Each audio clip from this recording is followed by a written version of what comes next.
मस्जिद परिचय कार्यक्रमात हिंदू बांधवांचा उत्स्फूर्त सहभाग.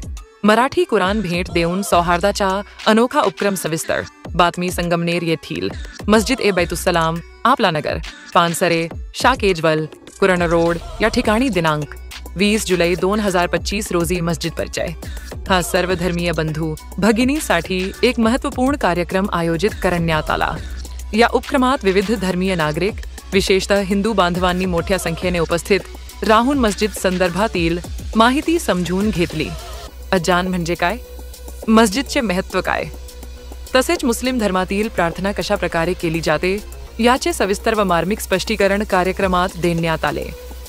कार्यक्रमाचे वैशिष्ट्य म्हणजे उपस्थित हिंदू बांधवांना मराठी भाषेत कुराणचे प्रतिकात्मक पवित्र ग्रंथ भेट देण्यात आले. हे ग्रंथ सौहार्द व परस्पर समज वाढविण्याच्या उद्देशाने वाटप करण्यात आले. न्यूज बेगमपुरे आवाज शी संवाद साधताना अनेक हिंदू बांधवांनी आपली सकारात्मक प्रतिक्रिया व्यक्त करताना सांगितले की या कार्यक्रमातून मुस्लिम समाज त्यांची उपासना पद्धती व त्यांच्या धर्मग्रंथांविषयी योग्य आणि समजून घेण्यासारखी माहिती मिळाली. या उपक्रमाचे मार्गदर्शन मा डॉक्टर रफिक सय्यद, अध्यक्ष सावित्रीबाई फुलेना विचार मंच आणि मा आमीन सर, मस्जिद परिचय समन्वयक अकोला यांनी केले. हा कार्यक्रम समस्त मुस्लिम समाज संगमनेर यांच्या वतीने आयोजित करण्यात आला होता. इमर्जन्सी मध्ये रक्ताची गरज असताना मुस्लिमांचं रक्त भरलं, दिलं, ट्रान्सफ्यूज केलं, ब्लड ट्रान्सफ्युजन. तर खाजो सुटे रिएक्शन येईल का चालेल, काय म्हणण्यात नाही चालणार ना, चालेल. आणि मुसलमानाला जर मराठ्याचं रक्त भरलं तर खाजो सुटणार आणि रिएक्शन येत नाही. चलता नाही ना, मी म्हणत असतो वसीम चलता नाही, दौडताय, पळत सर्क्युलेट होत, चालणं सुरू आहे, जरा हे दौडताय, जीवदान भेटतं. अरे हिंदूंना मुस्लिमाचं रक्त जीवदान देतं, मुस्लिमांना हिंदूचं रक्त जीवदान देतं, बरोबर ना. निव्वळ रक्त चालतं का आणखी काही चालतं, आणखी काही चालतं का. डोळ्यांचं ऐकलं का, मरणोत्तर नेत्रदान, डोळे चालतात, किडनी चालते, लिव्हर चालतं, डोळे चालतात, किडनी चालते.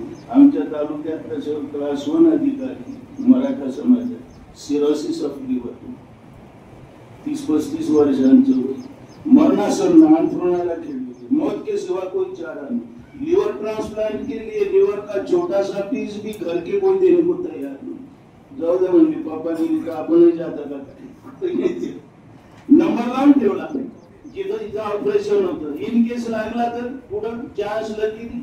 फॉर्च्युनेटली त्यांना फोन आला 5 वर्षांपूर्वी मुंबईवरून, ब्रिज कॅन्डी हॉस्पिटल वरून, की तुमच्या ग्रुपचं लिव्हर उपलब्ध झालेलं आहे, इमर्जन्सी येईल. रात्री 12 वाजता निघाले, गाडी करून आले मुंबईला. दुसऱ्या दिवशी ऑपरेशन, पूर्ण लिव्हर भेटलं त्यांना, ट्रान्सप्लांट झालं. आता ऑन ड्युटी आहे. पण मला एवढं सांगायचं की हा फोन आला ना रात्री साहेबांना, इमर्जन्सी क्रिया तुमच्या ग्रुपचं लिव्हर उपलब्ध झालेलं आहे. ओ डॉक्टर साहेब थांबा जरा, ते लिव्हर तर झालंय अवेलेबल, पण ते कोणत्या जातीचं आहे, कोणत्या धर्माचं आहे विचारलं. नाही जरा विचारून येतो मी, मला चालेल का ते. नाही, पळस सुटली, पुढे गेली जात. आता कहा गया धर्म, अभी खत्म हो गया सब, जान क्या. अरे डोळे भेद करत नाही, तो रक्त भेद करत नाही, लिव्हर किडनी भेद करत नाही, शरीराचे अवयव भेद करत नाही. एनाटॉमी एक आहे, फिजिओलॉजी एक आहे, बायोकेमिस्ट्री एक आहे, बरोबर ना. मुसलमानाचा बीपी असतो 120/80 mmHg आणि हिंदूंचा किती असतो तेवढाच. हिंदूची ब्लड शुगर असते आहे ना 80 to 120 मिलीग्राम पर डेसिलिटर, आणि बौद्धांची किती असते. ये सारे उदाहरण सांगत आहे की अखिल मानव जात एकाच माय बापाची संतान. हे रक्त सुद्धा सांगतंय ओरडून की वेदांनो तुम सब में ब्लड रिलेशन है, रक्ताचं नातं आहे. हा भेद कसला, फिर ये नफरत क्यों. ही नफरत काढण्याकरता आजच्या या कार्यक्रमाचं आयोजन आहे आणि तो द्वेष संपवणं हे आपल्या सर्वांचं कर्तव्य आहे.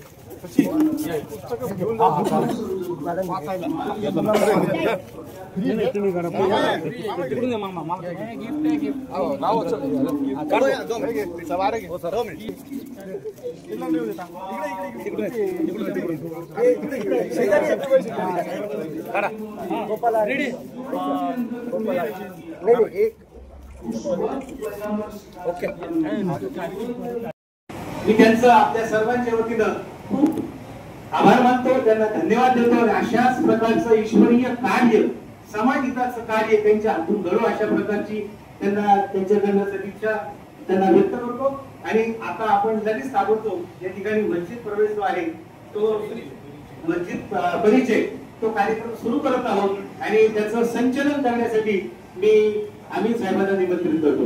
धन्यवाद. आज का ये कार्यक्रम राष्ट्रीय एकता मस्जिद परिचय ये देश हित में आयोजन किया गया है. मस्जिद परिचय समय बहुत ही कम है. मस्जिद इसका शाब्दिक अर्थ होता है सजदा करने का स्थान, मंजे नतमस्तक का स्थान. यहाँ पर 5 समय अजान होती है और अजान जो दी जाती है वो सामूहिक नमाज के लिए निमंत्रण. तो सबसे प्रथम यह है कि नमाज पढ़ने के लिए एक व्यक्ति को क्या अनिवार्य है कि नमाज जो पद्धत है उपासना की, ये ईश्वर की उपासना ईश्वर के आदेश के अनुसार होती है. ये मैन मेड नहीं है. तो ईश्वर का आदेश पैगंबर साहब के माध्यम से मानव जाति तक पहुंचा है. तो नमाज के लिए अनिवार्य है कि इंसान का मानव का शरीर पवित्र होना, उसके कपड़े पवित्र होना, और जिस स्थान पे नतमस्तक किया जा रहा है, मतलब नमाज अदा की जा रही है, वो स्थान पवित्र. जैसे कि मैंने बताया कि रोजाना 5 समय अजान जो होती है वो निमंत्रण है. सामूहिक नमाज व्यक्तिगत भी होती है, सामूहिक भी होती है. अभी थोड़ी देर के अंदर 15-20 मिनट के बाद में एक नमाज होगी जो सामूहिक होगी. तो जब कोई व्यक्ति नमाज के लिए आता है, मस्जिद में प्रवेश करता है, तो मस्जिद के अंदर हर मस्जिद के अंदर वजू खाना होता है.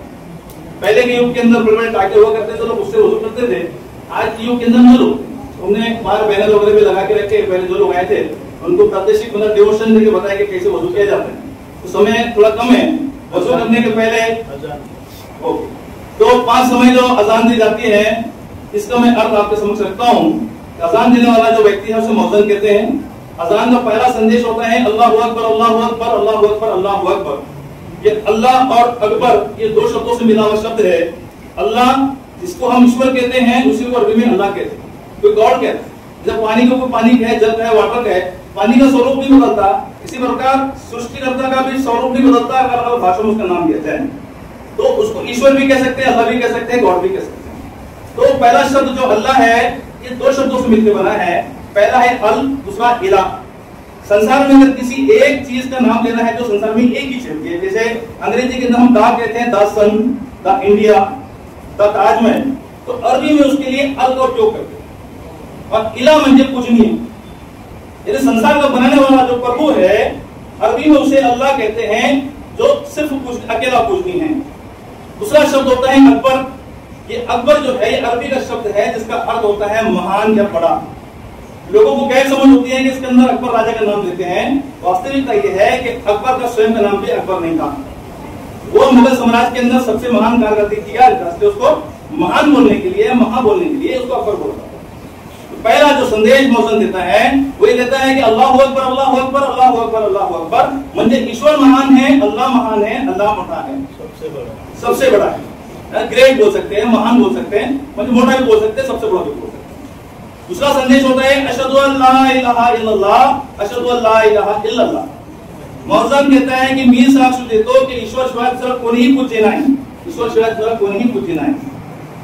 उसके बाद ईश्वर के अंतिम संदेशा मोहम्मद पैगंबर साहब जिनके ऊपर पवित्र कुरान अवतरित हुआ, ये संसार के सबसे अंतिम संदेशा है. इसका मतलब ये है कि ईश्वर ने इससे पहले भी बहुत संदेशा भेजे.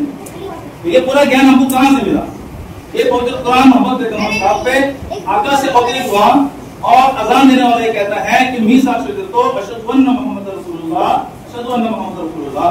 की मी साक्ष देतो की पैगंबर मोहम्मद सल्लल्लाहु अलैहि वसल्लम ईश्वराचे संदेशा आहे, मेसेंजर आहे. पैगंबर साहब स्वयं पूजनीय नहीं है, कोणताही महापुरुष हे नाही म्हटलेलं आहे की मी पूजनीय आहे.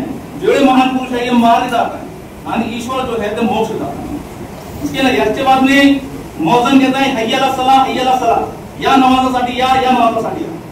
उसके बाद कहता है हय्यला फला या सफलतेकडे या यशाकडे या. त्याच्यानंतर म्हणतात अल्लाहु अकबर, ईश्वर बड़ा है, ईश्वर महान है, ला इलाहा इल्लल्लाह, ईश्वर सिवा कोई पूज्य नहीं. अजान के अर्थ के अंदर जो आपके सामने मैंने अनुवाद रखा है, ट्रांसलेशन रखा है, इसमें एक भी शब्द ऐसा था कि मुसलमान नमाज को. ये संदेश सिर्फ किसी विशेष समुदाय के लिए या मुसलमान के लिए नहीं है. ईश्वर सबका है, तो ईश्वर का निमंत्रण भी पूरी मानवता के लिए है. जब व्यक्ति नमाज के लिए आता है, सामूहिक नमाज होती है, तो यहाँ देख रहे हैं आप बड़ा मेहराब बना है. ये पुराने युग के अंदर माइक नहीं होता था तो बड़े बड़े मेहराब बनते थे, जिसके माध्यम से आवाज दूर तक जाती. संसार की हर मस्जिद का स्ट्रक्चर ऐसी होता है, चाहे वो टीम की हो या 5 स्टार अबू धाबी की मस्जिद. तो ये मेहराब है, यहाँ पर इमाम साहब खड़े होते हैं. नमाज पढ़ने के लिए हमेशा दिशा जो होती है वो पश्चिम की तरफ होती है. इसका मूल कारण ये है कि ईश्वर को नतमस्तक करने के लिए सऊदी अरब में एक शहर है मक्का, वहां पर एक चौकुनी घर है जहाँ लोग हज पे जाकर उसकी परिक्रमा करते हैं. तो वो जो चौकुनी घर है उसको बैतुल्लाह ईश्वर का घर भी कहते हैं. वो भक्त दिशा ईश्वर को किधर नतमस्तक करेंगे तो वो दिशा की तरफ, पश्चिम की तरफ नतमस्तक करते हैं. इमाम साहब यहाँ खड़े हो जाते हैं सामूहिक नमाज के लिए, पीछे लोग आगे खड़े हो जाते हैं. इमाम ज्यादातर उनको नियुक्त करते हैं जिनको कुरान का ज्ञान होता है. अगर ऐसा हो जाए कि इमाम साहब हाजिर नहीं है तो नमाजी में से किसको बुला करके नमाज पढ़ी जा सकती. ये पहली सब है, पहली लाइन है. इसमें नमाज पढ़ने का पुण्य बहुत ज्यादा होता है. जो पहले आएगा वो पहले खड़ा रहेगा. अगर कोई सफाई कर्मचारी आ जाए, उसके गंदे कपड़े है, तो कोई व्यक्ति उसको पीछे हटा नहीं सकता. इसका कारण ये है कि कुरान की शिक्षा ये है कि मां के पेट से पैदा होने वाला कोई व्यक्ति श्रेष्ठ नहीं. श्रेष्ठ का एक ही प्रमाण है, जिसके कर्म अच्छे हैं वो श्रेष्ठ. इसलिए जो पहले आएगा वो पहले खड़े होगा. सामूहिक नमाज पढ़ने के बाद, सामूहिक नमाज जहाँ होती है और उसके बाद मस्जिद के अंदर आपको ये दिखाई दे रहा है, ये मिंबर है. ये कंक्रीट का भी हो सकता है, मार्बल का भी हो सकता है, लोहे का भी हो सकता है, लकड़ी का भी हो सकता है. इसका उपयोग यह है कि हर शुक्रवार को यहाँ से प्रवचन होता है ज्ञानी लोगों के माध्यम से, धार्मिक लोगों के माध्यम से. और साल में 2 ईदें आती है, वो 2 ईदों के अंदर इसका उपयोग होता है. इससे ज्यादा इसका कोई भी मजबूत नहीं है. ये आपके सामने मैंने परिचय रखा है. आप देख रहे हैं ये टाइम टेबल है. ये टाइम टेबल के हिसाब से रोजाना अजान होती है. उसके 15-20 मिनट के बाद में जमात समेत नमाज पढ़ 2 मिनट के अंदर एक डेमोस्ट्रेशन नमाज कर देते तो वहां पे नमाज किस तरह पढ़ी जाती है. अगर इमाम साहब होंगे वो एक रकात पढ़ ले, उसका ट्रांसलेशन कर तो है नहीं. तो वे कैसे ध्यान कैसा लगाए. तो पैगंबर साहब ने बताया कि जब आप ईश्वर के सामने खड़े हो जाओ तो ये कल्पना करो कि ईश्वर आपको देख रहा है. और ये नहीं कर सकते तो ये ध्यान लगाओ कि आप ईश्वर को. ये भी कहा कि अगर आपकी इच्छा हो कि ईश्वर से बात करना है तो नमाज पढ़ो, और आप चाहते हैं ईश्वर आपसे बात कर रहे हैं तो आप कुरान पढ़ो. तो नमाज 2 रकात, 4 रकात, 3 रकात इस प्रकार की होती है. मैं आपके सामने सिर्फ 1 रकात का नमूना पेश करता हूँ और साथ में उसको अनुवाद भी बताऊँ. नियत करते हैं तो अलग समय की नमाज होती है, तो मन में नियत करते कि मैं ये अनिवार्य फर्ज नमाज है वो पढ़ रहा हूँ. फिर सामूहिक नमाज होती है 2 रकात, उसकी मैं नियत करता हूँ ईश्वर के सामने, ईश्वर के लिए नमाज पढ़ता हूँ. मेरा रुख और दिशा जो काबे की तरफ है, अल्लाहु अकबर, इस तरह से नियत मान लेते हैं. इसके बाद में ईश्वर की प्रसन्नता, सुभानअल्लाह व बिहम्दिही इसमें ईश्वर की प्रसन्नता होती है. उसके बाद में औज़ु बिल्लाहि मिनश शैतानिर रजीम बिस्मिल्लाहिर रहमानिर रहीम, राक्षस से पनाह मांग के ईश्वर के सामने कहते हैं कि ईश्वर के नाम से शुरू करते हैं, अल्लाह के नाम से शुरू करते हैं जो बहुत ही दयावंत है, कृपावंत है. फिर कुरान का अध्याय नंबर 1 सूरह फातिहा, ये प्रार्थना है कि इस तरह से अभी पढ़ते हैं अल्हम्दुलिल्लाहि रब्बिल आलमीन, सारी स्तुति प्रशंसा अल्लाह के लिए है जो सृष्टि का पालन करता है. और रहमान रहीम, दयावंत है, कृपावंत है. मालिक यौमिद्दीन, न्याय के दिन का स्वामी है, न्याय के दिन का मालिक है. इय्याका नअबुदु व इय्याका नस्तईन, ईश्वरा हम तेरी उपासना करते हैं और तुझे से सहायता मांगते हैं. अहदिना सिरातल मुस्तकीम सिरातल लज़ीना अनअमता अलैहिम, ईश्वरा हमको सद्मार्ग पर चला, ऐसे लोगों के मार्ग पर चला जिस पर तेरी कृपा हुई. मालिक यौमिद्दीन, इय्याका नअबुदु व इय्याका नस्तईन, अहदिना सिरातल मुस्तकीम सिरातल लज़ीना अनअमता अलैहिम गैरिल मग़दूबि अलैहिम वलद्दालिन, आमीन. और कहते हैं ईश्वरा हमें ऐसे लोगों के मार्ग पर न चला जो पथभ्रष्ट हुए, जिस पर तेरा प्रकोप हुआ। उसके बाद में कोई एक अध्याय साथ में जोड़ते हैं, बिस्मिल्लाहिर्रहमानिर्रहीम, कुल हु अल्लाहु अहद, कहो कि ईश्वर एक अकेला है, अल्लाहु समद, ईश्वर सर्वपासून निरपेक्ष है, लम यलिद वलम यूलद, ईश्वर की कोई संतान है, ईश्वर किसी की संतान है, वलम यकुल लहु कुफुवन अहद, ईश्वर के जैसा संसार में कोई नहीं। अल्लाहु अकबर बोल के ये अवस्था जो होती है ये रुकू की होती है। इसमें पढ़ते हैं सुभान रब्बियल अजीम, सुभान रब्बियल अजीम, सुभान रब्बियल अजीम, अर्थात पवित्र है पालनकर्ता जो सर्वश्रेष्ठतम है। समी अल्लाहु लिमन हमीदा, इसका अर्थ होता है कि ईश्वर ने उसकी सुन ली जिसने उसकी प्रशंसा की। तो नमाजी बोलता है सारी प्रशंसा ईश्वर अल्लाह के लिए है। इसके बाद में सजदे में जाते हैं। मैंने बोला नतमस्तक का स्थान है, ये सबसे बड़ी अवस्था होती है नमाज की। सबसे प्रथम पहले दोनों घुटने टिकाते हैं, अल्लाहु अकबर, दोनों हाथ टिकाते हैं और नाम, और उसके बाद में हमारा शीश मतलब मस्तक। यहाँ बोलते हैं सुभान रब्बियल आला, सुभान रब्बियल आला, सुभान रब्बियल आला, अर्थात वही है पवित्र है ईश्वर पालनकर्ता जो सर्वोत्तम श्रेष्ठतम है। ये एक रकात हो गई। ऐसी 2 रकातें होती हैं, 3 रकातें होती हैं, 4 रकातें होती हैं। ये जो अवस्था होती है इसमें पैगंबर साहब और ईश्वर की जो भेंट हुई थी आसमान में उसका उल्लेख है। यहाँ पर पैगंबर साहब ईश्वर से कहते हैं कि ईश्वर की अल्लाह की सब पर सलामती हो जिसने ईश्वर की आज्ञा पालन की। तो वहां पर दो फरिश्ते बहुत सारे थे, उन्होंने मोहम्मद पैगंबर साहब पे सलाम किया। उसके बाद में सारे फरिश्तों ने मिलकर बोला कि हम साक्ष्य देते हैं अशहदु अल्ला इलाहा इल्लल्लाहु वहदहु ला शरीका लहु व अशहदु अन्ना मुहम्मदन अब्दुहु व रसूलुहु, कि हम साक्ष्य देते हैं कि अल्लाह ईश्वर के सिवा उसका कोई पूज्य नहीं, उसका कोई साजी नहीं, और हम साक्ष्य देते हैं कि मोहम्मद पैगंबर ईश्वर के संदेशता है। इसके बाद दुरूद शरीफ पढ़ते हैं। दुरूद शरीफ मतलब पैगंबर साहब के लिए प्रार्थना, क्योंकि उन्होंने मानव जाति के लिए बहुत संकट उठाए और ईश्वर का संदेश हम तक पहुंचाने के लिए उनको बहुत तकलीफ हुई। हम दुआ करते हैं कि ईश्वरा मोहम्मद पैगंबर उनके संतान पर दया कर, जैसे तूने पैगंबर इब्राहिम पे की। ये प्रार्थना होती है। अंतिम में दुआ करते हैं कि ईश्वरा हमने बहुत पाप किए, स्वयं पर बहुत अत्याचार किए, अगर तूने हमको क्षमा नहीं किया तो हम बर्बाद हो जाएंगे, हमको क्षमा करके हमारे को मोक्ष दे दे। इसके बाद सलाम फेरते हैं, अस्सलाम वालेकुम व रहमतुल्लाह, म्हणजे इधर जितनी भी पड़ी जाती है ईश्वर की उन पर सलामती दया हो। और उसके बाद कहते हैं अस्सलाम वालेकुम व रहमतुल्लाह, जितनी भी इंसान मानव जाति है, जितनी भी जनती है, मालिक की उन पर कृपा हो। इस तरह से नमाज समाप्त हो।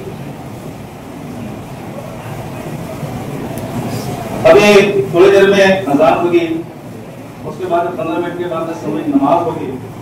किसी की इच्छा हो कि वो सामूहिक नमाज देखना चाहता है या सामूहिक नमाज पढ़ना चाहता है तो वो अपनी स्वयं इच्छा से यहाँ रुक सकते हैं या देख सकता है।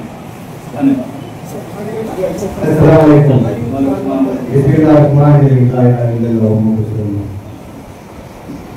मेरा सवाल ये है कि दुनिया में सबसे बड़ी आकाश किसने दी? हजरत बिलाल को, बराबर? हजरत बिलाल कौन थे? हुजूर मोहम्मद पैगंबर के सबसे जायज थे। सही बात है। इनकी पहचान कैसी हुई? हुजूर मोहम्मद पैगंबर जो रास्ते से जाते थे, वो रास्ते में एक मकान था और वो मकान में उनको बार बार गोली की आवाज आती थी। तो उन्होंने माना कि ये ढोल आवाज कैसे है? तो उन्होंने देखा कि जो बिलाल साहब थे, बिलाल साहब रोते थे वहां, तो बिलाल साहब से पूछा आप रोते क्यों? तो बिलाल साहब ने तो बताया कि मेरे जो मैं गुलाम हूँ और मैं किसी के पास गुलाम है, मुझे मेरा जो बादशाह है, मेरा जो राजा है, मुझे दिन भर बकरियां चलाने भेजता और रात भर आटा पिसाने को किसके को बोलता। सेवा से बताया तो उन्होंने बताया कि तू दो जा, मैं आटा पिसता, लेकिन कब तक आटा पिसेगी? तो उन्होंने उनके जो बंदे थे उन्होंने बादशाह के पास भेजा और ये संदेश देकर भेजा, क्या जितने भी मुआवजे चाहिए उतना ले लो, और ये जो बंदा है, ये जो बिलाल है, वो मेरे पास भेज दो। तो बिलाल को उन्होंने उनके पास ले लिया हुजूर ने, मोहम्मद पैगंबर ने, और उसके बाद ये आजाद में जो शुरुआत हो गई तो नमाज के वास्ते आजान देने का जो तरीका है, लोगों को कैसे बुलाने का तरीका क्या हो सकता है, ये जो विषय निकला, किसने बोला आप लगाएंगे, यानी लोगों को दिखाई देगा दूसरा, किसने बताया ढोल पिटेंगे, सही बात, किसने बोला हिंदी बजाएंगे, किसने बोला पूरी पहाड़ को बजाएंगे, ऊंची जगहों पे जाके आवाज देंगे। तो ये ऊंची जगहों पे जाके आवाज देने के जो तरीका है, ये तय हो गया। जब लाउड स्पीकर नहीं थे तो ये तय हो गया। अपने वो जो मस्जिद को बुला के पास हमारे वो के सामने जो है वो मस्जिद के ऊपर जाके आवाज देने की जगह जब स्पीकर आज भी हो जाएगा तो आपको दिखाई देगी और ये आवाज देने का शुरू हो गया। अब ये जो मेरा काम जो है ये खुदा की बात हो गया। जब तुम बैठे बैठे थे ऐसा बोला जाता है उनकी आवाज 60 किलोमीटर तक आवाज आती। तो ये काम खुदा जो काम किया ये हजरत खुदा ने किया और ये हुजूर के सबसे गैर शख्स थे इनके पास काम हो गया। मैंने कलमा पढ़ा तो डॉक्टर साहब ने बोला कलमा पढ़ने से सब कुछ होता है, ऐसा नहीं, सही बात है। तुम्हारा धर्म क्या है, तुम्हारी सोच क्या है, इसके ऊपर कलमा का महत्व निर्भर होता है। डॉक्टर साहब एक 8 दिन पहले बॉलीवुड रोड पे हमारे बंदा छोकरा नाम क्या रियाज पिंजारी एक हिंदू का छोकरा लड़ा थे फंस गया था। उसको छुड़ाने के लिए रियाज पिंजारी ना देखा उसने तो उसे मददता है वो तो खुद उसने शहीद हो गया। उसको करना चाहिए। डॉक्टर साहब को मुझे समझ क्या सिर्फ कलमा पढ़ने से सब कुछ होगा। तुम्हारे कदम क्या है, तुम्हारी सोच क्या है, तुम कौन से रास्ते से जा रहे हो, इसको महत्व है। बराबर है। तो जो विजन को शहीद होता है इसको करना चाहिए।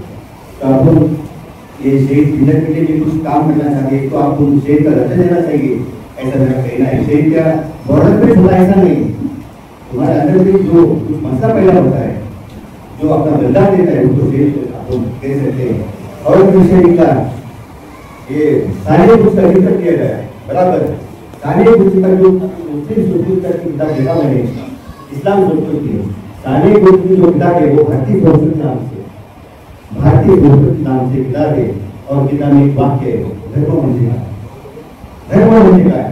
तो उसमें ये लिखा है भारतीय संस्कृति में धर्म म्हणजे कोणतीही क्रिया डोळसपणे पाहणे करणे, मोठी क्रिया डोळसपणे करणे, में सत्तावीस होती कदम डालेंगे उसको धर्म कहला जाएगा।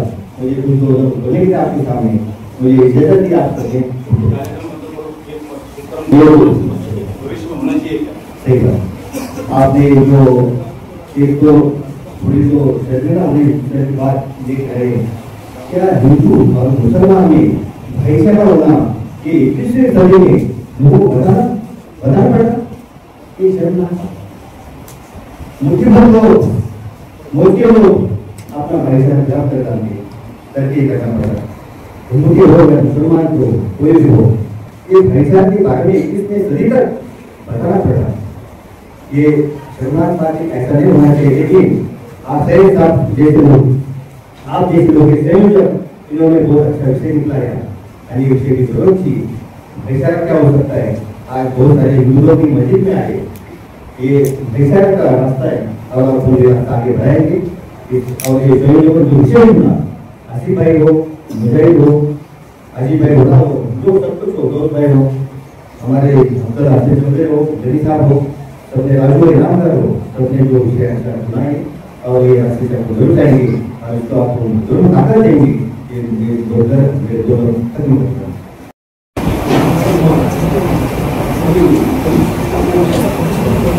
सर्व माझ्या बंधूंनो, इथं आता सांगण्यात आलं की तुम्हाला काही प्रश्न असेल तर विचारा, परंतु शाळेचा पहिला दिवस असतो आणि शाळेच्या पहिल्या दिवशी विद्यार्थ्यांचं स्वागत होतं वर्गात आणि पहिल्याच दिवशी मास्तरला प्रश्न विचारायचा एवढी माझी पात्रता नाही। मस्जिदचा हा परिचयाचा पहिला दिवस आहे। मस्जिद म्हणजे काय आणि मुस्लिम धर्माविषयी त्यांच्यात मी खूप वावरणारा माणूस आहे, परंतु मस्जिद मध्ये प्रवेश केल्यानंतर माझी तशी दुसरी वेळ आहे। परंतु इथं आल्यानंतर मला मस्जिद विषयीची माहिती मिळाली आणि बाहेर मला हे कुराण मला मराठीतून भेट दिलं गेलं असं म्हणतो, कारण मला ते एकही रुपया न घेता दिलं गेलं.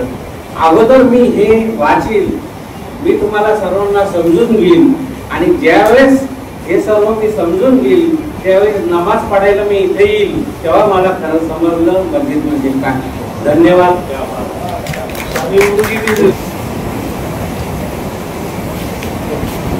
एक मिनिट.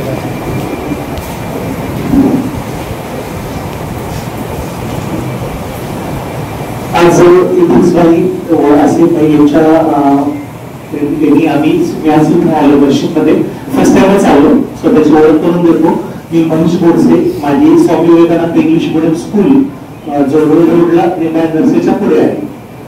तर खरंच डॉक्टर सय्यद यांचा आभार मानायला पाहिजे की त्यांनी ज्या पद्धतीने आज हे सांगितलं की संत तुकाराम, संत ज्ञानेश्वर यांनी कशा पद्धतीने पैगंबरांचं महत्व व्यक्त केलं आणि यातच सोबत त्यांनी जे संदेश दिले की आज जी परिस्थिती आली हिंदू मुस्लिम हा एक चुकीचा संदेश आहे. तर मी स्कूल चालवतो, तर स्कूलमध्ये आम्ही सर्व धर्मसमभाव ही सगळ्यात व्याख्या हे करतो. इथे येणारे असतात की काय झालं सभोवताली वातावरण फार खराब आहे, पण आम्ही छोट्या 3 वर्षाचा पासून जे मुले येतात तर त्यांना सर्व धर्मसमभाव, कुठला धर्म नाही, कुठली जात नाही, कुठलाच पंथ नाही, आपण फक्त माणूस आहोत. मी मनीष आहे, डॉक्टर सय्यद आहे, बस एवढंच. फक्त फर्स्ट नेम फार महत्वाचा आहे. त्या फर्स्ट नेमनी कुठलंच आयडेंटिफिकेशन होत नाही की तुम्ही कुठल्या जातीचा आहे, कुठल्या धर्माचा आहे. आम्ही लहान असताना जेव्हा शिकत होतो तर आम्हाला कोणीच माहिती नाही कुठल्या याचा आहे, कुठल्या याचा आहे. पण आज फक्त काही विशिष्ट राजकारणी लोकांनी हे जे वातावरण खराब केलेलं आहे तर हे खूप दूषित होत आहे. तर हे सगळं बदलणं गरजेचं आहे. तर जसं मी हिंदू आणि तुम्ही मुस्लिम आहे हा बाजूला ठेवून आपण एकत्र्याने सोबत राहू, सर्व सोबत राहू, सोबत राहू. तर शेवटी काय असतं, शिक्षण महत्वाचं आहे. शिक्षण घेताना हे सगळं बाजूला होणं गरजेचं आहे. आणि आज खरंच म्हणजे मी गोष्टीत पाहिलं, बाहेरून जात होतो खूप वेळा. माझी बहीण इथेच पुढे राहत होती, त्यांचं घर होतं. तर माझे सर्व मित्र आहेत. तर आज जसं माझे मित्र राजेंद्र म्हणाले, आज मी त्यांना आणि पुस्तक दिलंय बदलून आम्ही निश्चित पुराणा काय आहे हे वाचू. बायबल मी वाचलेलं आहे, पुराण वाचण्याचा योग नाही आला, पण या पद्धतीने वाचून निश्चितच आम्ही एक दिवस नमाज पडायला येऊ. वेळोवेळी जाताना ऐकत असतो. माझा कार्यक्रम खरंच छान केला. वेळोवेळी माझं डॉक्टर सय्यद यांना आव्हान आहे, विनंती आहे थोडक्यात म्हणता येईल की आपण हे जे घेतलंय ते प्रत्येक स्कूलमध्ये हायस्कूलमध्ये जाऊन घ्यावं की जेणेकरून आज जे माहिती मिळाली पाहिजे ही सगळ्यांना फार गरजेची आहे. येस सर, डेफिनेटली मी तुम्हाला वेलकम करतो. मी त्यासाठी चालू इच्छित पुढे की तुम्ही या स्कूलमध्ये फार लांब नाही आहे, नेक्स्ट टाइम मध्ये आलात तर या. आणि स्कूलमध्ये निश्चित हे जे काही तुम्ही व्याख्यान दिलं किंवा जे काही सर्व सांगितलं खूप गरजेचं आहे. विद्यार्थ्यांना मी निश्चित म्हणेन नक्कीच नक्कीच मी विद्यार्थ्यांना इथे घेऊन येईल की मशीद काय असतं. जसं चर्चला भेटी, आम्ही तिथे चर्च आहे बघा इथे या रोडला, तर चर्चला पण भेट दिली तसं पद्धतीने मशीदला सुद्धा भेटतो. मुलांना सांगू की काय असतं आणि इथे काय होतं. जी गैरसमज झालेले आज ऍक्च्युली गैरसमज झालेले की इथे वेगळं शिकवायला जातं. खरंच आहे, वस्तुस्थिती आहे ही गैरसमज ती दूर होणं फार गरजेचं आहे की हे इथे काही असं होत नाही. इथे फक्त ज्या पद्धतीने अमीन सर यांनी ज्या पद्धतीने पुराण कसं आपल्या नमाज कशी पडले जाते हे सांगितलं ते सगळ्यांना माहीत होणं फार अत्यावश्यक आहे, गरजेचं आहे. धन्यवाद सर. ओके डॉक्टर साहेब धन्यवाद. ये आमचे सुंदर सामाजिक संस्थेचे संस्थापक अध्यक्ष डॉक्टर एडव्होकेट संग्राम डोंगरे यांना सुद्धा पवित्र पुराण आणि काही पुस्तकं भेट देण्यात येत आहे.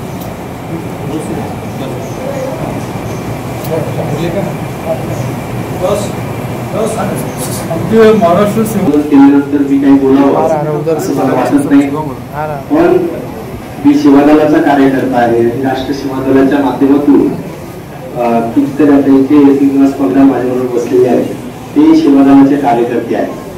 आम्ही असा प्रयोग खूप वर्षापूर्वी इथं बस घ्यायचो आम्ही एक, आणि त्या बसमध्ये 9वीची मुलं म्हणजे जे समजेच्या पातळीवरची मुलं असायची ती 9वीची मुलं ती बसमध्ये घालायचो आणि त्यांना मशीदमध्ये न्यायचो, मशीद दर्शन करायचो, गुरुद्वाराचं दर्शन करायचो, त्याच्यानंतर चर्चमध्ये जायचो, चर्चचं दर्शन करायचो आणि उपासना पद्धती काय असते तिथलं, त्यांचं म्हणणं काय असतं, असं सगळं त्या जसे हे आहेत यांच्यासारखे तिथे जे धर्मगुरू आहेत त्यांच्याकडून त्यांचं उद्बोधन करून घ्यायचं.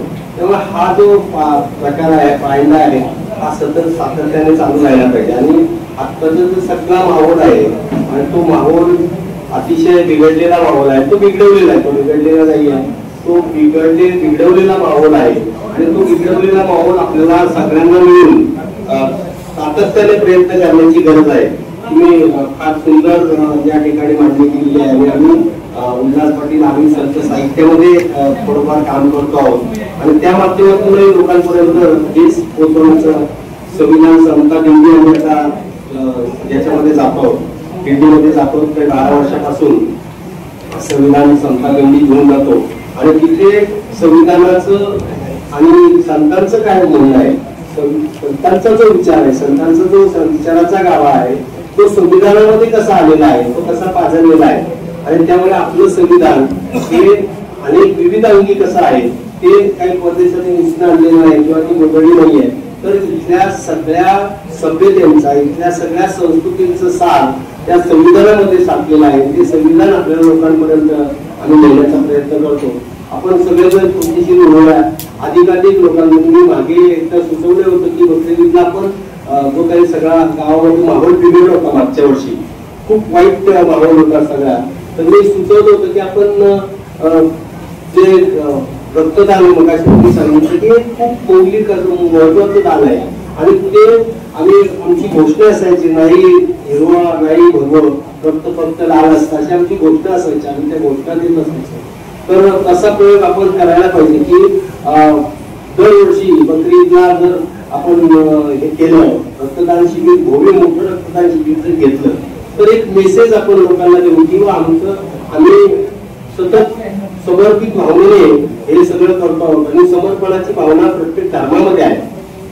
समर्पण हाच धर्माचा बेस आहे. त्यामुळे आपण हा कार्यक्रम या ठिकाणी खूप चांगला कार्यक्रम आपण या ठिकाणी घेतला. खरं तर ही सगळी कार्यकर्ते मंडळी यांनी आयुष्यभर, म्हणजे उल्हास पाटील असतील, श्रीनिवास असेल, आम्ही आयुष्यभर हे उलट सातत्याने उलट घेऊन काम करतो आहोत. किंवा धर्म नावाची गोष्ट जी आहे ती धर्म नावाची गोष्ट खूप तुमची व्यक्तिगत आहे आणि ती सनातन आहे. सगळे धर्म जरी धर्माच्या नावावर खूप काही हे झालं असेल पण त्या काळी धर्म नावाची गोष्ट ही नीतीला धरून होती आणि आता ती नीतीला धरून असणारी, नीती नियमाला धरून असणारी गोष्ट आहे. त्याची कालातीत ती गोष्ट असली आणि आपल्याला नवा धर्म प्रस्थापित करायचा आहे. तो मानवतेचा धर्म त्यांनी जेव्हा सांगितला होता, आजही त्याची नितांत गरज आहे. त्यामुळे आपण सर्वजण मानव धर्माचे उपासक आहोत आणि या ठिकाणी काम करण्याची सगळी मंडळी आलेली आहे. तर ही बाहेर सरांना विनंती करेल की आपण मिळून काही बाहेर जाता येईल का, लोकांपर्यंत पोहोचता येईल का, अनेक वेगळ्या ठिकाणी असे व्याख्यान करता येतील का, असा आपण नक्कीच प्रयत्न करू. धन्यवाद. महाराष्ट्राचे अध्यक्ष माननीय राजाभाऊ हसन यांच्या सुद्धा स्वीकृती आहे. आमच्या अरुण सरांच्या हाताने हे पवित्र पुराणाची परत झाली काही दिवसांनी भेटली आणि या ठिकाणी आज आमचे उपनगराध्यक्ष माननीय किशोर काळजी या ठिकाणी आलेले आहेत आणि आमचे आदरणीय डॉक्टर पेटकर साहेब सुद्धा या ठिकाणी आलेले आहेत. डॉक्टर पेटकर साहेब आणि किशोर पारडा साहेब. तो किशोर पारडा यांना होण्याची विनंती आहे, 2 शब्द त्यांनी बोलावं या कार्यक्रमात. पट्ट बोलते का? आज माझी तब्येत ठीक नव्हती परंतु आल्यानंतर मला कार्यक्रमाला यायचंच होतं परंतु डॉक्टर पेटकर आणि आम्ही बरोबरच या ठिकाणी आले. मी फक्तच या ठिकाणी सांगतो की आज या ठिकाणी जो धार्मिक कार्यक्रम घेतला त्या कार्यक्रमाबद्दल मी खूप मनापासून तुम्हा सर्वांना शुभेच्छा देतो.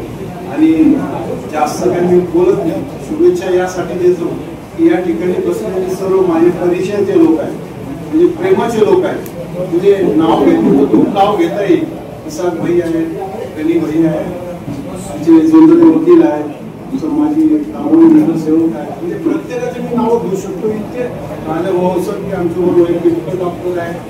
इथं 3 पिढ्यांपासून यांचा परिचय. त्याचे वडील माझी माहितीप्रमाणे असेल भाई चौधरी यांचं काय सर्व धर्म समभाव करतात, सगळ्यांना घेऊन चालतात. वेगवेगळ्या ऍक्टिव्हिटीज गावामध्ये जे चांगले कार्यक्रम होतात त्यांचा यांचा खूप मोठा सहभाग असतो. मी फक्त जाता आता एवढंच सांगाल की एक गोष्ट मी काय बोलत असतो की माणसाचं मन खूप चांगलं ठेवायला पाहिजे. आणि त्या मनाबद्दल इथं तुम्ही आले, सर्व मनापासून आलात, सर्वांनी त्याच्यामध्ये सहभाग घेतला.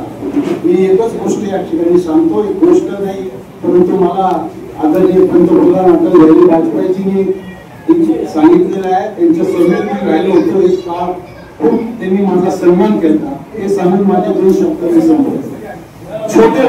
छोटे मन से कोई बड़ा नहीं होता, टूटे मन से कोई खड़ा नहीं होता. मन हार कर मैदान में जीते जाते, न मैदान जीतने से मन ही जीते जाते. आदमी को चाहिए जूझे, परिस्थितियों से लड़े. एक स्वप्न टूटे तो दूसरा गड़े, परंतु मनुष्यता की स्तर से न गिरे.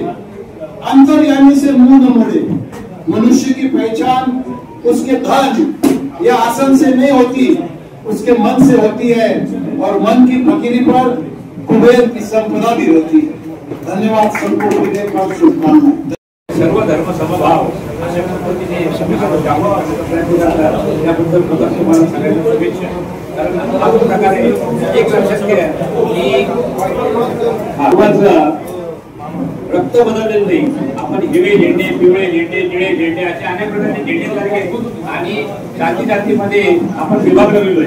परंतु एक लक्षात घ्या की रक्ताने मात्र त्याचा धर्म बदलला नाही. त्याचं आपलं हे सगळ्यात महत्वाचं म्हणजे हे जे आहे रक्त बदललेलं, रक्त तेच आहे, मानव तोच आहे, सगळं तेच आहे. आणि तुम्हाला सांगायला काही हरकत नाही की योगासन, प्राणायाम हा जो प्रकार आहे हा एक तुमच्या तुम्ही जे नमाज पढता त्याच्यामध्ये योगासनामध्ये असणार, तुम्ही जे प्राणायाम करता म्हणजे ते प्राणायामाचा हा एक भाग आहे. आता तुम्हाला सहज सांगतो की ओम आम्ही जो म्हणतो हा ओम मध्ये ओ आणि मय आणि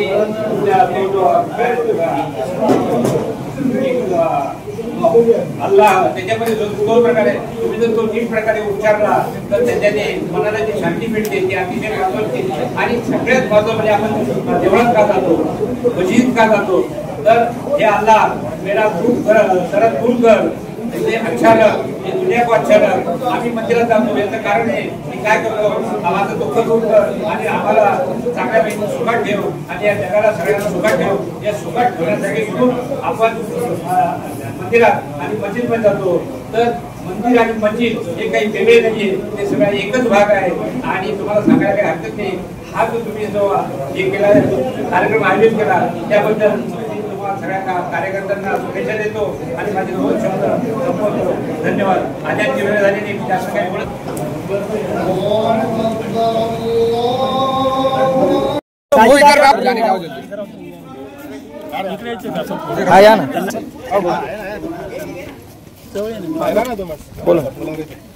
आज खऱ्या अर्थाने संगमनेर शहरामध्ये एक अतिशय चांगला कार्यक्रम आयोजित करण्यात आलेला आहे. ते म्हणजे मस्जिद परिचय.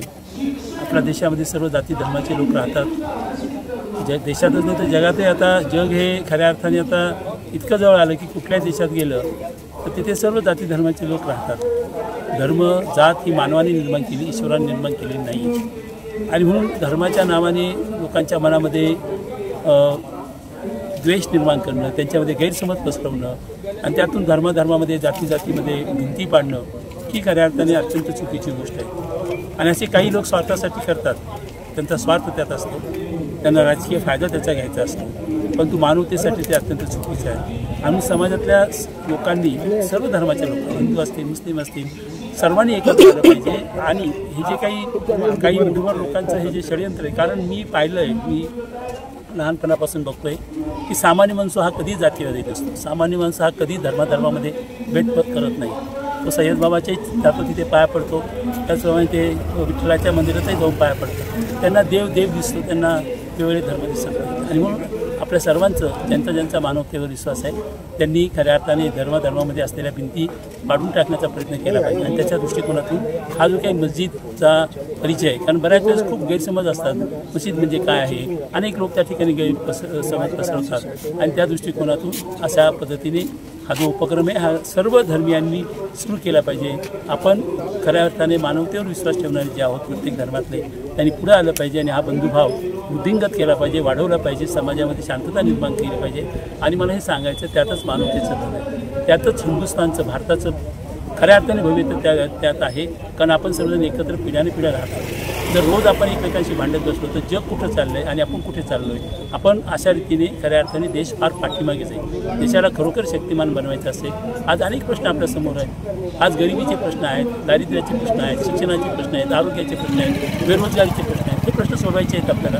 त्यामुळे असे प्रश्न निर्माण करून समाजाला झुकवत ठेवणारे लोक हे खऱ्या अर्थाने देशाचे हित पाहणारे नाही, देशाचं त्या ठिकाणी नुकसान करणारे आहेत. देशद्रोही असं म्हटलं तर चुकीचं ठरणार नाही. आणि म्हणून त्यांच्याविरुद्ध आपण सर्वांनी एकवटलं पाहिजे ही भावना या ठिकाणी व्यक्त करतो आणि हा उपक्रम आयोजित करणारे सर्वांचा मनापासून त्या ठिकाणी त्यांना धन्यवाद देतो, त्यांचं अभिनंदन करतो. कोण गोपाल बोल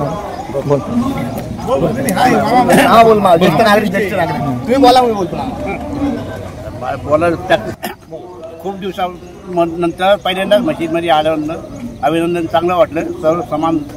सर्व धर्म एकजुटीने कार्यक्रमात आल्याबद्दल चांगलं वाटलं. धन्यवाद. बोला.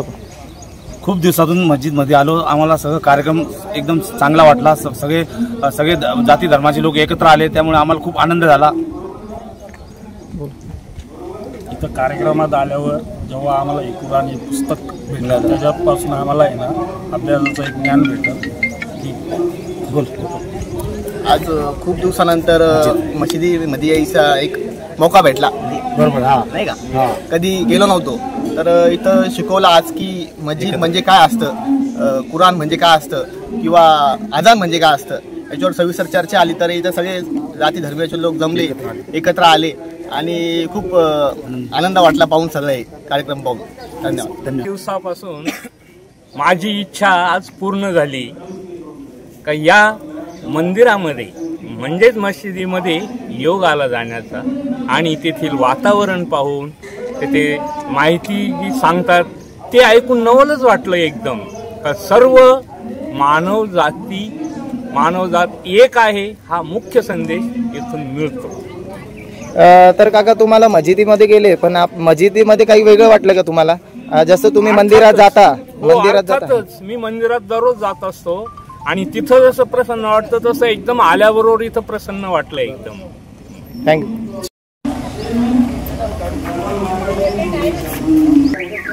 मुस्लिम समाजाच्या वतीने आज 20 तारीख रविवारी जो कार्यक्रम हिंदू मुस्लिम धर्म ऐक्याचा सर्व धर्म समभावाचा कार्यक्रम जो आयोजित केला होता त्याला उत्कृष्ट असा प्रतिसाद भेटला होता आणि आम्ही या ठिकाणी आलो. आम्हाला ही 2 गोष्टी चांगल्या ऐकायला भेटल्या व सर्व धर्म समभावाची भावना आमच्यामध्ये जागृत झाली. त्या असाच कार्यक्रम यापुढेही मोठ्या उत्सवात साजरा हो व हिंदूंनीही या प्रकारे कार्यक्रम आयोजित करावे ही माझी इच्छा व्यक्त करतो. आज मस्जिद परिचय कार्यक्रम अतिशय सुंदररित्या या ठिकाणी संपन्न झालेला आहे. यामुळे प्रार्थना कशा पद्धतीची होते, मुस्लिम समाज कसा आहे हे लोकांना समजलं गेलं आणि अशाच प्रकारचे कार्यक्रम वेगवेगळ्या ठिकाणी व्हायला पाहिजे. कारण आज वेगवेगळ्या समाजामध्ये दरी निर्माण व्हायला लागलेली आहे आणि ती दरी कमी करण्याचं काम या माध्यमातून होऊ शकतं आणि यामुळे सर्व समभाव आणि सहचारा नक्कीच वाढेल. आणि अशा पद्धतीचे कार्यक्रम जो आता पुढाकार घेतला ते नक्की प्रशंसनीय आहे. ग्रामीण भागात याची जास्त गरज आहे. अशा पद्धतीचे कार्यक्रम घेतल्यास नक्कीच संपूर्ण भारतभर विश्वाची माझं घर या वृत्तीप्रमाणे नांदेल असा मला विश्वास आहे. धन्यवाद. जो कार्यक्रम झाला मस्जिद परिचय यामध्ये मी आज आलो. या कार्यक्रमामध्ये डॉक्टरांचे मौलिक विचार संत कबीर वगैरे इतरांचे जे राष्ट्रीय संत जे आहेत त्यांचे जे विचार मांडले हे मनाला भावून गेले. यामुळे हा जो कार्यक्रम जसं आपण मंदिरमध्ये जातो प्रार्थना करत तसेच हे लोक मस्जिदमध्ये येत असं प्रार्थना करायला, तर त्यामुळे सर्व धर्म समभाव हा जपलाच पाहिजे. त्यामुळे हे जे कार्यक्रम हे शाळांमधून सुद्धा राबवले गेले पाहिजे असे माझे मत आहे. धन्यवाद. धन्यवाद. आज आपण आलेलो आहोत संगमनेर शहरातील अपनानगर या ठिकाणी एक मुस्लिम समाज बांधवांनी मस्जिद परिचय या नावाने एक आगळा वेगळा कार्यक्रम घेतलेला आहे आणि या कार्यक्रमाला उत्स्फूर्त आता प्रतिसाद मिळून आलेला आहे। या ठिकाणी काही भारतीय बांधव, आपण जर असं म्हटलो या ठिकाणी की हिंदू मुस्लिम तर तो उचित वाटणार नाही तो शब्द, मात्र भारतीय बांधव म्हणून जर आपण म्हटलो तर नक्कीच हा सर्वांना आवडेल। या ठिकाणी काही भारतीय बांधव आहेत, त्यांची प्रतिक्रिया आपण आज न्यूज BA यांच्या माध्यमातून घेत आहोत। सर्वप्रथम सर आपलं नाव काय? मी प्राध्यापक खैरनार सर। माझे मित्र प्राध्यापक शेख सर यांनी आज मला फोन केला आणि मस्जिद परिचय म्हणून कार्यक्रम आहे यासाठी मला आमंत्रित केलं। मी आल्यानंतर खरोखरच कार्यक्रम बघून मला मनस्वी आनंद झाला। डॉक्टर सय्यद यांचे विचार अतिशय मौलिक विचार मला ऐकायला मिळाले। यामुळे सर्व धर्मसमभाव वाढीस चालना मिळेल। खूप उत्कृष्ट असे विचार होते। सर्व समाजातील लोक या ठिकाणी जमा झालेले होते। सुंदर अशी माहिती आपल्याला मिळालेली आहे। कुराण असेल किंवा इतर ग्रंथ असतील यांच्यामध्ये कसा समविचार आहेत असे विचार मला डॉक्टर सय्यद यांच्याकडून ऐकायला मिळेल। प्राध्यापक उल्हास पाटील यांनी सुद्धा तुकाराम गाथेतून सर्व धर्मीय कसे एक आहेत हे पूर्वीच आपल्याला सांगून ठेवलेलं आहे।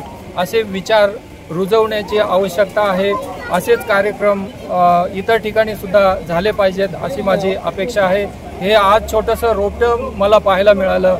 या प्रकारे जर कार्यक्रम आयोजित केले तर याचं वटवृक्षात रूपांतर झाल्याशिवाय राहणार नाही आणि आपला भारत देश हा याच्यामुळे सक्षम झाल्याशिवाय राहणार नाही। सर आपण मस्जिदमध्ये प्रवेश केला, मस्जिदमध्ये प्रवेश केल्यानंतर आपल्याला मस्जिदची काही माहिती देण्यात आली। थोडक्यात त्या माहितीबद्दल आपल्याला काय जाणवलं, असं काय विशेष, असं काही वेगळं वाटलं किंवा सगळं समान? अतिशय सुंदर अशी माहिती मिळाली।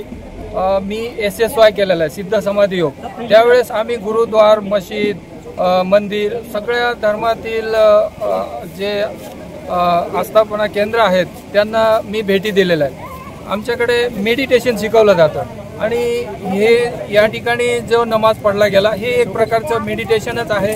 म्हणजे या मेडिटेशनमध्ये आपलं ईश्वराशी कनेक्शन जोडलं जातं आणि त्याच्यामध्ये आपल्याला आत्मिक आनंद मिळत असतो। म्हणजे प्रत्येक धर्मामध्ये वेगळं काही नाही, फक्त ही जी कृती आहे ही वेगळ्या पद्धतीने आहे। मेडिटेशन, नमाज हे एकच आहे असं मला भावलं। धन्यवाद सर। सर आपलं काय नाव? आपण पण बराच वेळ या ठिकाणी दिला आहे मस्जिदमध्ये। बाबासाहेब सोनर, मी रयत क्रांती संघटना जिल्हा अध्यक्ष अहमदनगर। काय वाटलं आपल्याला मस्जिदमध्ये आल्यानंतर? अगदी व्यवस्थित वाटलं आणि हे असेच कार्यक्रम प्रत्येक गावागावात झाले पाहिजे। याच्यामुळे काय होणार, प्रत्येक गावात हा जो वादविवाद हा जे आहे हिंदू मुस्लिम याच्यावर खूप परिणाम होणार की लोकांना हे समजलं पाहिजे की आपण सगळे हिंदू मुस्लिम भाई भाई। काय असतं, बऱ्याचशा वेळा मुस्लिम समाज बांधव हे मंदिरात येतातच, कुठल्या ना कुठल्या मंदिरात आपल्याला बघायला मिळतात, परंतु हिंदू बांधव, भारतीय बांधव, हिंदू म्हणण्यापेक्षा मी परत म्हणेल भारतीय बांधव जे आहे ते मस्जिदमध्ये दिसत नाही। बऱ्याचशा लोकांचा असा प्रश्न होता, मनात खदगत होती की मस्जिदमध्ये हिंदू किंवा भारतीय इतर बांधव मुस्लिम सोडून कधी दिसत नाही। तर आज तुम्ही आलात, तुम्हाला काय यातून लोकांना असं प्रबोधन किंवा एक मेसेज द्यावा वाटतो का जो करून इतरही भारतीय बांधव आपले मस्जिदपर्यंत आले पाहिजे? मला यातून एकच संदेश द्यावा वाटतो की हा जो कार्यक्रम जे यांनी इथं केला आहे, मला जेवढ शेटणी त्यांनी खास करून आमंत्रित केलं की प्रत्येक गावात कार्यक्रम असा घेतला पाहिजे की लोकांच्या प्रत्येक याच्यात समजलं पाहिजे आपण सगळे एक आहोत। नक्कीच। आणखी काय तुम्हाला असं वाटलं मस्जिदमध्ये प्रवेश केल्यानंतर का हे अगदी सोपं आहे किंवा अवघड आहे किंवा एकदम काही जगा वेगळं काही वाटलं? काही नाही, जगा वेगळं काही नाही, सगळं सोपं आहे, काहीच अडचण नाही। माहिती कशी मिळाली आतमध्ये? एकदम व्यवस्थित। शेवट प्रश्न करतो, काय आपण इतर समाज बांधवांना मेसेज देऊ इच्छिता किंवा काय आवाहन करू इच्छिता? मी आपल्या सगळ्या भारतीय बांधवांना सांगू शकतो की आपण सगळे एकच आहोत। आपण हिंदू मुस्लिम सगळे एकच भाई भाई आहोत आणि समजून घेण्याची आवश्यकता आहे। कुराणमध्ये काय आहे, इतर ग्रंथांमध्ये काय आहे, यांचं एकमेकांशी काय नातं आहे हे एकदा समजून घेण्याची आवश्यकता आहे। आपण समजून न घेता ऐकीव माहितीवर विश्वास ठेवतो, त्याच्यामुळे असे प्रॉब्लेम निर्माण होतो, गैरसमज निर्माण होतो। तोच गैरसमज निघण्यासाठी आज आणि मला झालं की ज्यावेळेस हे बांधव नमाज पढतात त्यावेळेस लहान मोठे सगळे हे एक समान मध्ये नमाज पढतात। आणि कोण श्रीमंत कोण मोठा यात काही भेदभाव नाही। धन्यवाद। पुस्तक घ्या, काही पैसे नाही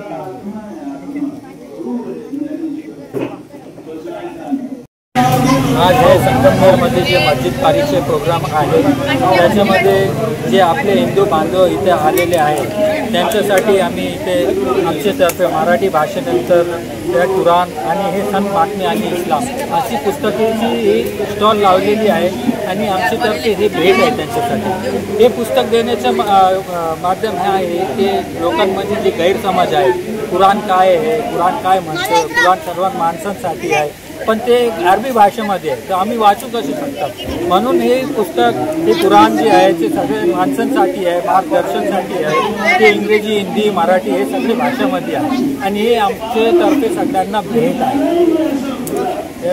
आपल्या लोकांनी यावे आणि